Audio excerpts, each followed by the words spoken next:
Bueno, eh, los eventos actuales son tan, pero tan contundentes y expresan de forma tan clara que si no nos ubicamos en el punto cero del plano 5, lo que vamos a estar haciendo es indefinidamente reproduciendo el trauma.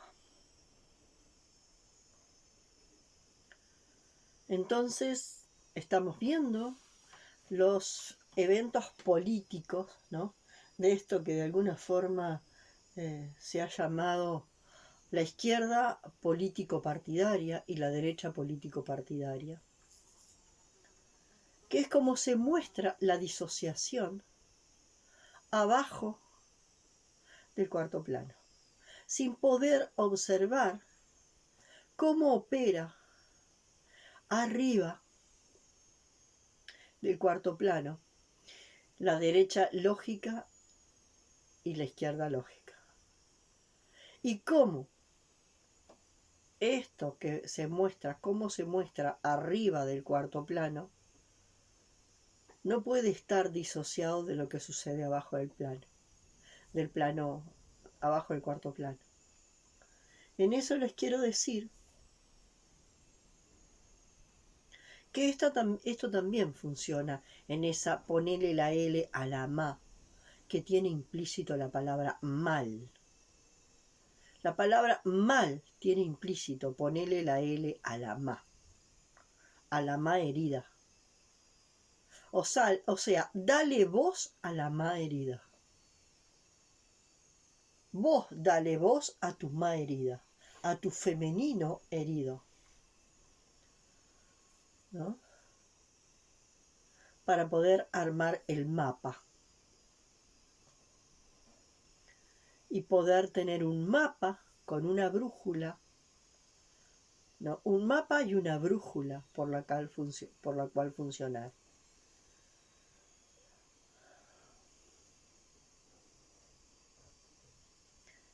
Hoy escuché,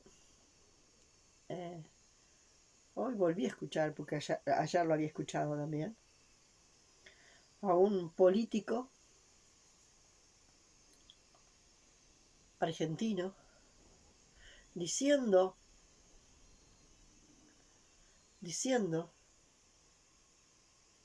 que no le gusta la versión de la historia donde los españoles son los malos. Volvemos, aparece malo y bueno. Y entonces los españoles quieren conservar la versión donde ellos son los buenos. Y de alguna forma fueron educados ellos, los españoles que viven acá, los españoles que viven en España, fueron educados con que ellos como colonizadores vinieron a intentar evangelizar a estas bestias que vivían acá. Así que vinieron a darnos todo. Pero también yo cuando fui a la escuela, tengo 70 años en este tiempo, yo cuando fui a la escuela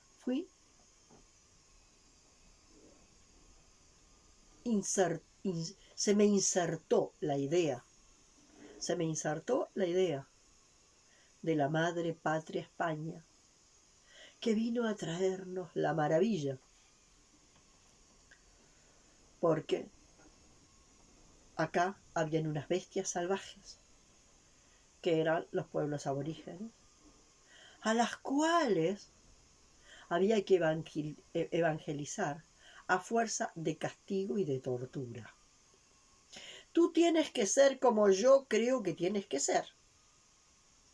Y voy a ayudarte a través del castigo y la tortura, que después se instala en la forma, se instala como ese modelo de evangelización se instala después como modelo pedagógico. Lo que mi madre me contaba de las torturas a las que eran sometidos los niños en la escuela, torturas reales, de ser, por ejemplo, encerrados en los famosos cuartos oscuros, que en toda escuela había un armario grande. No era una habitación, pero sí era un armario grande, que había espacio, donde el niño se metía en ese armario grande, que era el cuarto oscuro, y se le metía ahí como pedagogía del castigo. Y bueno, cuando yo crecí, el modelo, la pedagogía de la crueldad, lo que yo le llamo evangelización a través de la crueldad, que da como producto la pedagogía de la crueldad. Y que ahora después nos lleva al otro polo, la pedagogía de la amorosidad. Y entonces nos vamos de un polo al otro, y un polo al otro, y un polo al otro. Pero no hay un punto que me permita pararme en un punto donde yo pueda ver la dupla. De un lado la crueldad y del otro lado la amorosidad. Y ver que de alguna forma que las dos son maneras de condicionar al educando, al supuesto educando.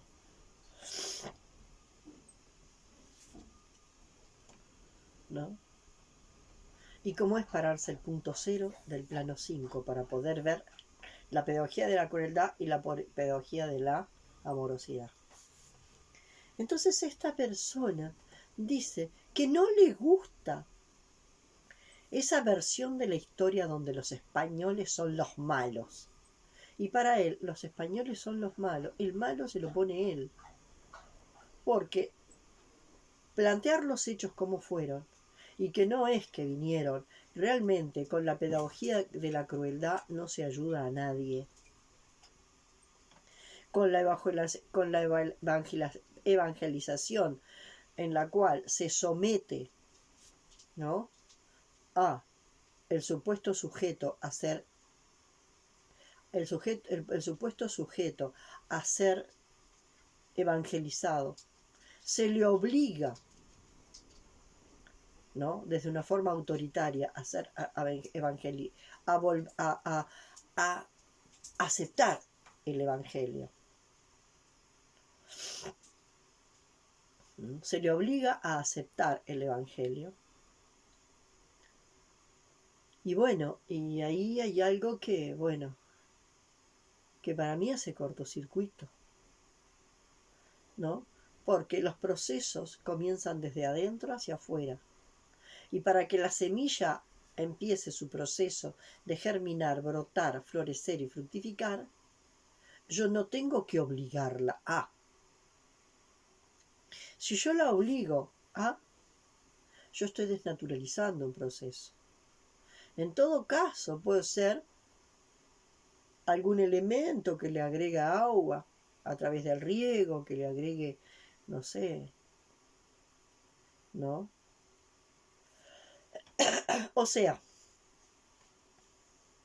crear las condiciones para que la semilla germine, crezca, florezca y fructifique, y luego se entregue de nuevo a retornar, ¿no?, a la madre tierra, en el ciclo completo. Entonces, nuestra identidad de latinoamericanos, y fíjense, latinoamericanos, nosotros tenemos la identidad puesta en lo latino y no en lo aborigen. Ya cuando decimos nuestra identidad latinoamericana, estamos hablando de la mitad de la verdad, de nuestra identificación con los pueblos latinos. Y nuestra mitad aborigen queda desaparecida. Entonces, hasta que no podamos entender que si no nos paramos en el punto cero del plano 5 y vemos los dos planos de la dupla, y de un lado vemos a los colonizados y del otro lado vemos a los colonizadores, y podemos verlos a los dos en simultáneo, y dejar de identificarnos de manera parcial para hacerles un lugar a la integración. ¿Por qué los hermanos humanos pueden dividirse de esa forma y llegar a peleas tan brutales en lo colectivo, en lo familiar? La cantidad de crímenes en la familia peleándose por las herencias no tiene nombre. Crímenes peleándose por las herencias en la familia. Guerras peleándose por territorios. Las guerras, las peleas, los asesinatos, todas las confrontaciones brutalmente crueles, ¿no? Que se basan en procesos de desterritorialización desde la perspectiva, desterritorializar al otro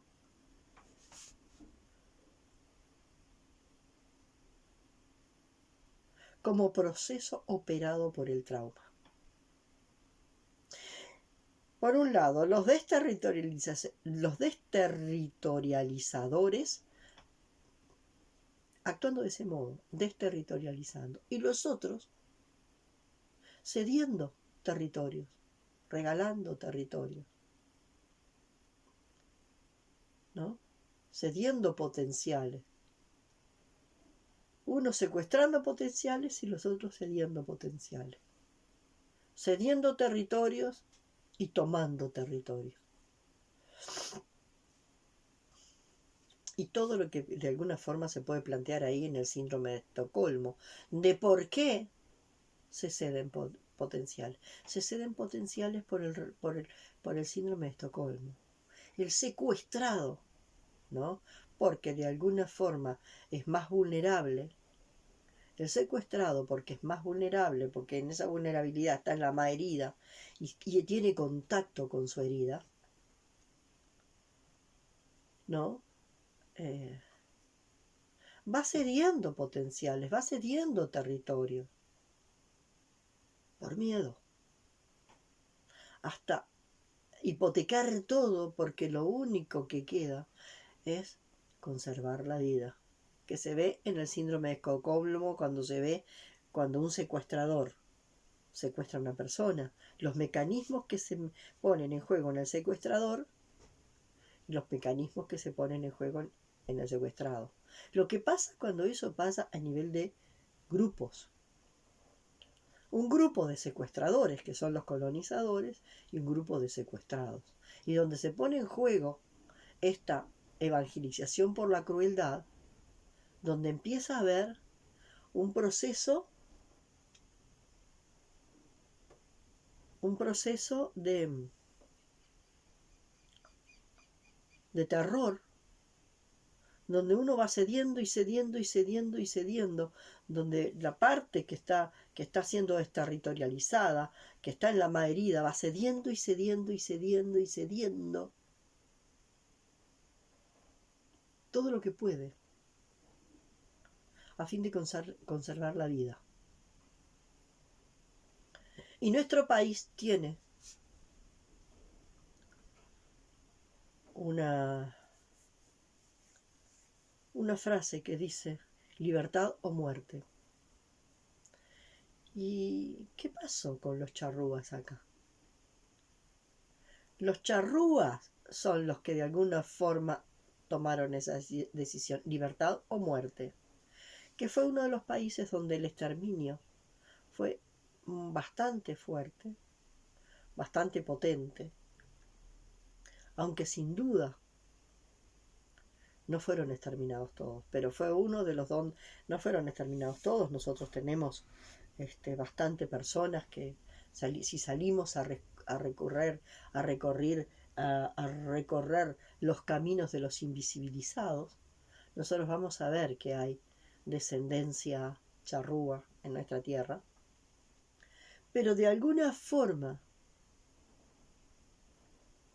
eso que se llama garra charrúa, que no que no tiene nada que ver con lo que cómo se ha deformado la expresión garra charrúa. Tiene que ver con esa historia, libertad o muerte. ¿No? Que tiene que ver, voy a luchar hasta el fin por mis territorios. Voy a luchar hasta el fin por mis territorios. ¿No? Y si me toca morir en esta lucha por mi territorio, voy a morir en esa lucha. Que de alguna forma tiene que ver con esa posibilidad de morir, de pasar de antenita viva a antenita no viva.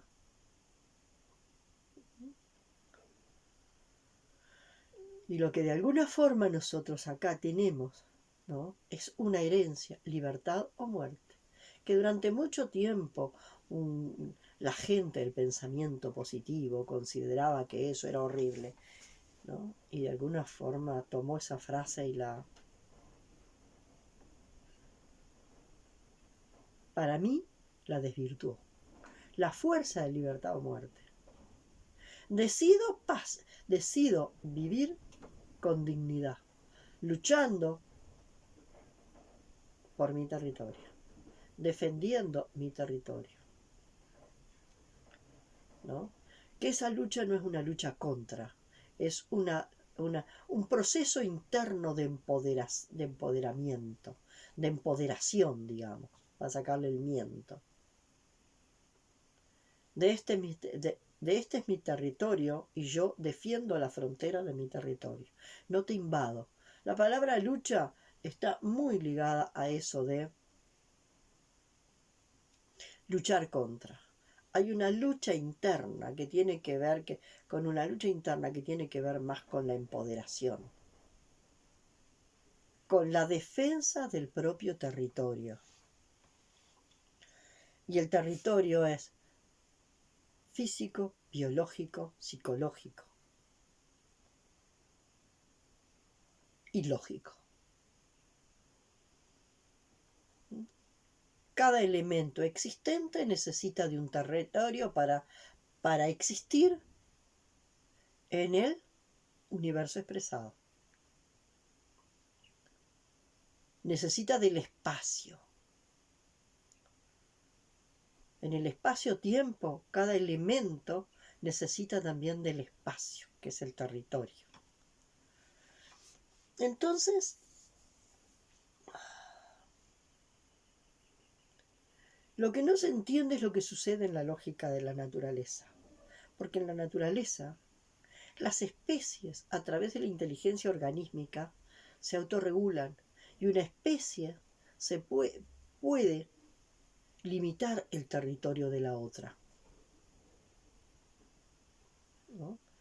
Y una especie puede limitar el territorio de la otra si de alguna forma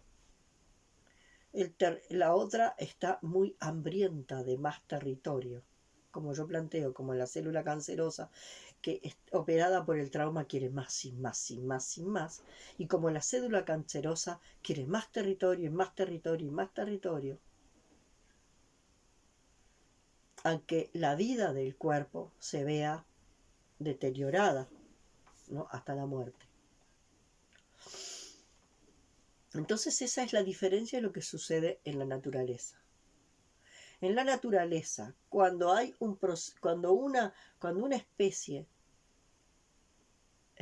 acota el territorio de la otra, es porque esa especie se está extendiendo demasiado. Y así ocurre la autorregulación organísmica. ¿Ah? Cuando una especie acota, ¿no? Una o dos o tres. ¿Quién opera este proceso? La inteligencia organísmica, que es la encargada del equilibrio ecológico. La inteligencia organísmica que nos habita no es mi pensamiento racional particular, es la inteligencia organísmica que me habita y que se expresa a través de mí, la que me va diciendo cuáles son los movimientos, que de alguna forma mueven a que una especie regule el crecimiento de la otra, ¿no? De muchas diferentes maneras, pero también a través de tomarla como presa, como dicen. Y yo siento que no, que en realidad no es que el predador toma como presa. Eso que llamamos presa en realidad es el donador que le dona su carcasa material a la especie que desde la inteligencia organísmica necesita sostenerse como antenitas biológicas vivas.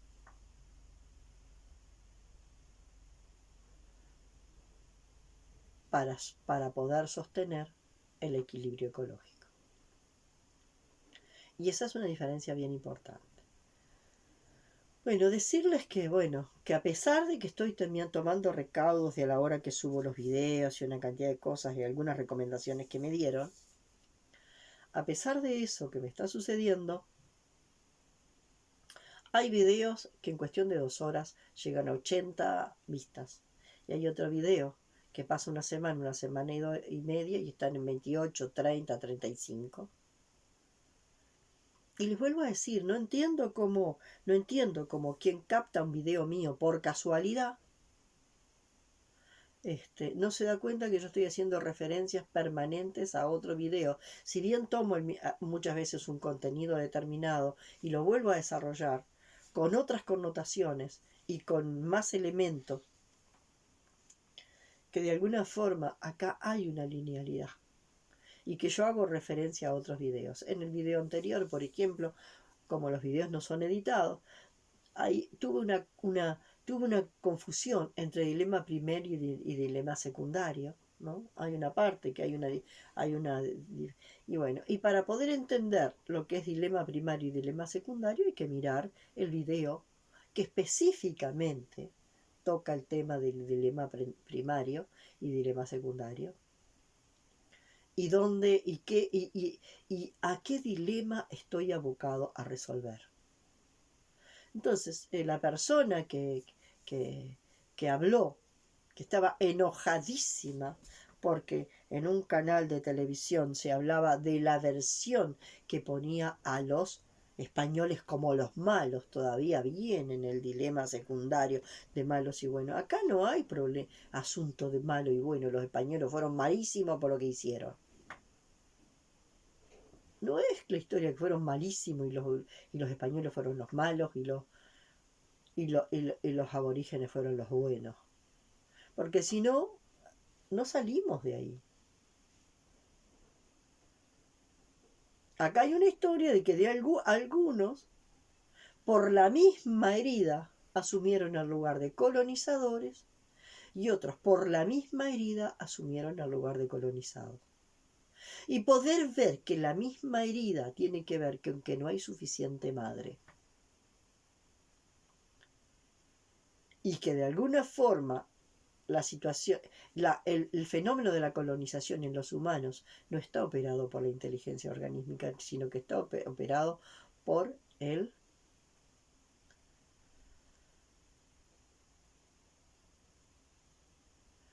trauma. El trauma es el que me dice a mí, no tengo suficiente madre y tengo que tener más y más y más. Más madre, más tierra, más territorio. Más madre, más tierra, más territorio. Más. Un hambre de madre, un hambre de tierra, un hambre de territorio. Un hambre insaciable de madre, tierra y territorio, dinero y poder. Porque no logro sentir que con lo que tengo ya tengo suficiente. Y no logro aprovechar lo que tengo y entonces quiero más y más y más. Y cualquiera que intente impedirme tener más es mi enemigo, porque yo tengo la libertad de tener más y más y más y más. Pero esos, de alguna forma, que se han denominado en Argentina libertarios, pero que son el ejemplo de algo que pasa, y no solo en lo que se ha llamado América Latina, sino en el mundo entero, y que representan clarito el paz ciego, hambriento de más y absolutamente inconsciente de estar operados por el trauma, ¿no? Insaciables. de alguna forma está relacionado con la falta de madre y la pérdida de la madre.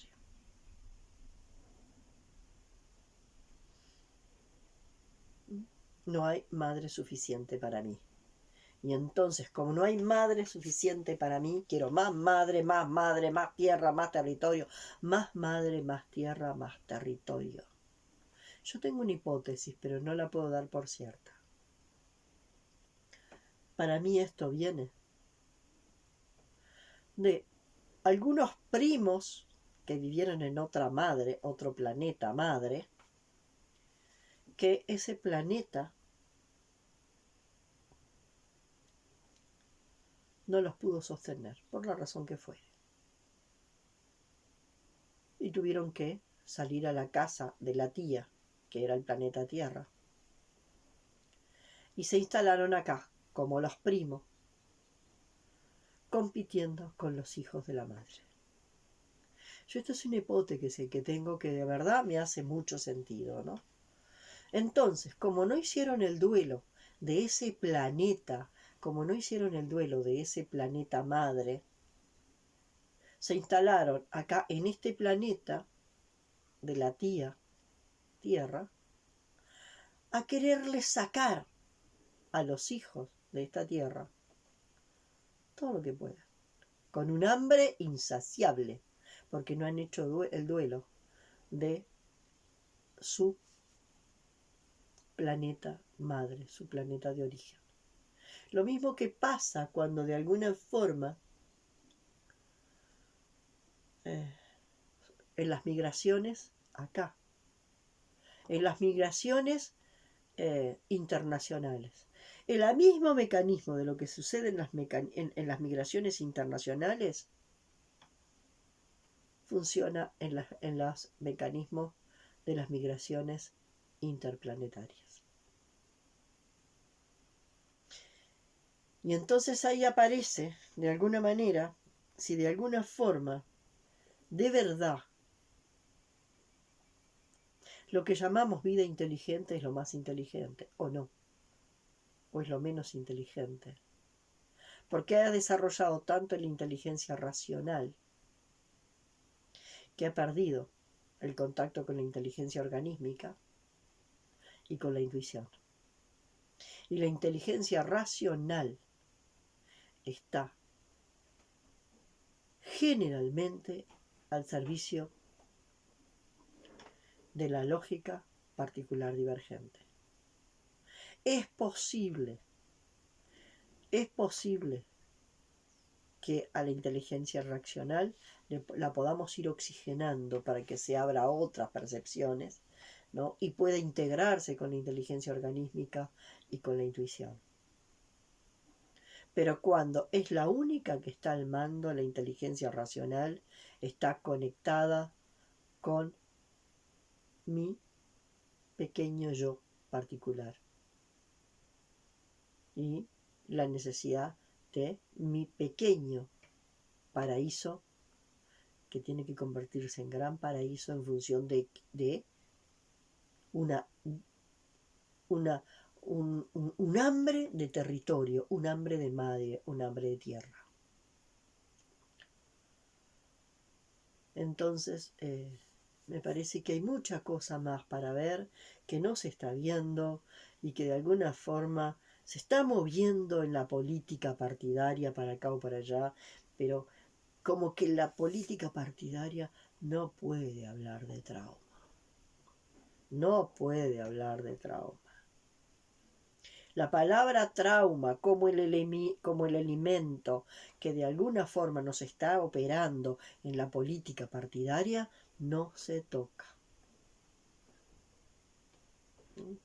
Entonces, esto genera la reiteración de lo mismo. Y hay fases donde de alguna forma la identificación colectiva se hace con más fuerza hacia los colonizados y otras veces, y entonces decimos que la identificación del pueblo con los colonizados genera los procesos de reterritorialización sin haber hecho el duelo. ¿no? Porque de alguna forma, así es como los colonizados en revolución, quieren quitarle la tierra a los colonizadores. Y luego viene una historia de los colonizadores que sienten que le están quitando todo lo que a ellos les corresponde, las tierras colonizadas, y entonces consideran que los colonizados, cuando intentan descolonizarse y reterritorializarse, entonces acá está un poco esto, ¿no? Hoy escuchaba a alguien que decía, bueno, está un gobierno, ¿no? Un presidente, un gobierno, que quiere darle a los colonizados todo lo que puede darles, todo lo que puede darles, sin tocar el territorio que han obtenido por saqueo los colonizados.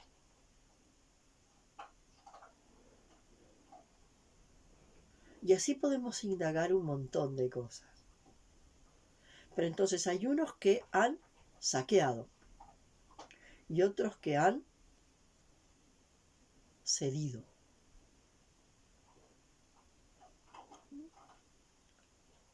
Por el síndrome de Estocolmo. ¿Llevado a qué? Llevado al modo máximo, ¿no? A la expresión máxima. Bueno,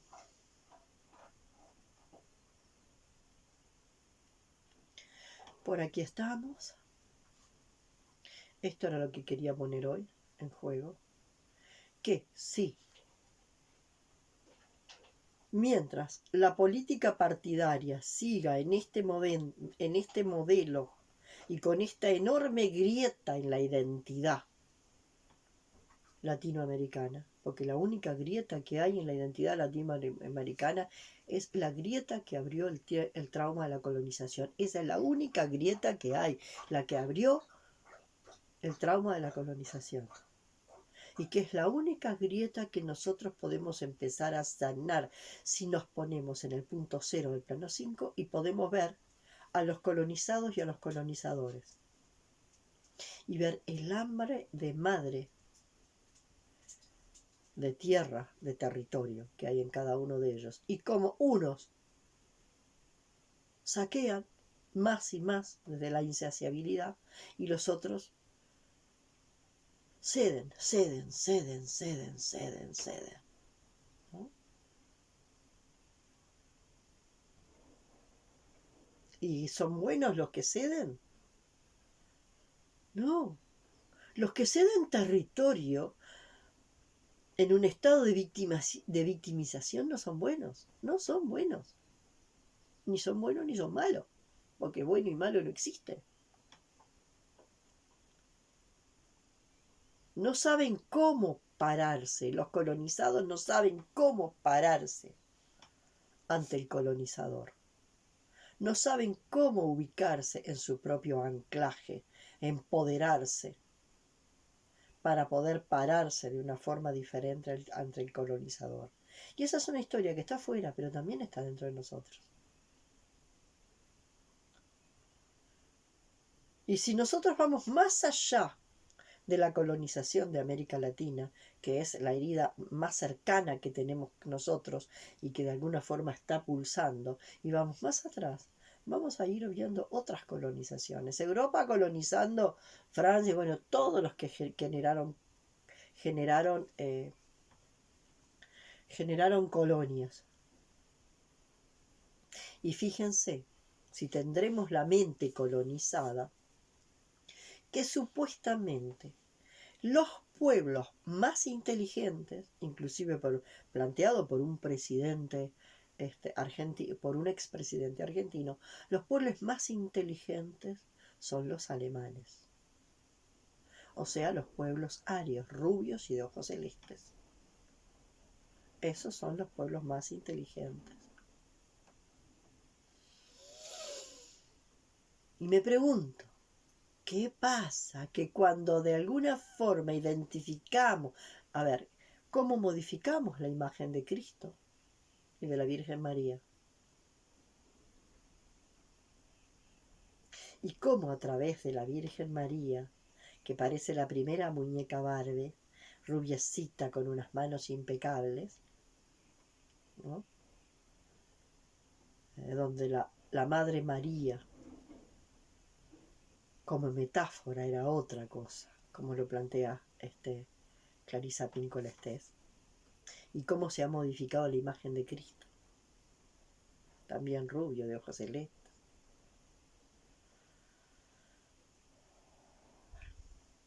Y cómo de alguna forma los extraterrestres buenos son rubios y de ojos celestes.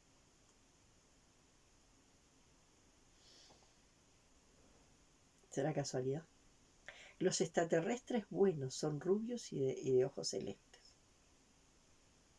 Para ir como asociando, ¿no? Viendo elementos y asociando, a ver si hay alguna conexión entre eso.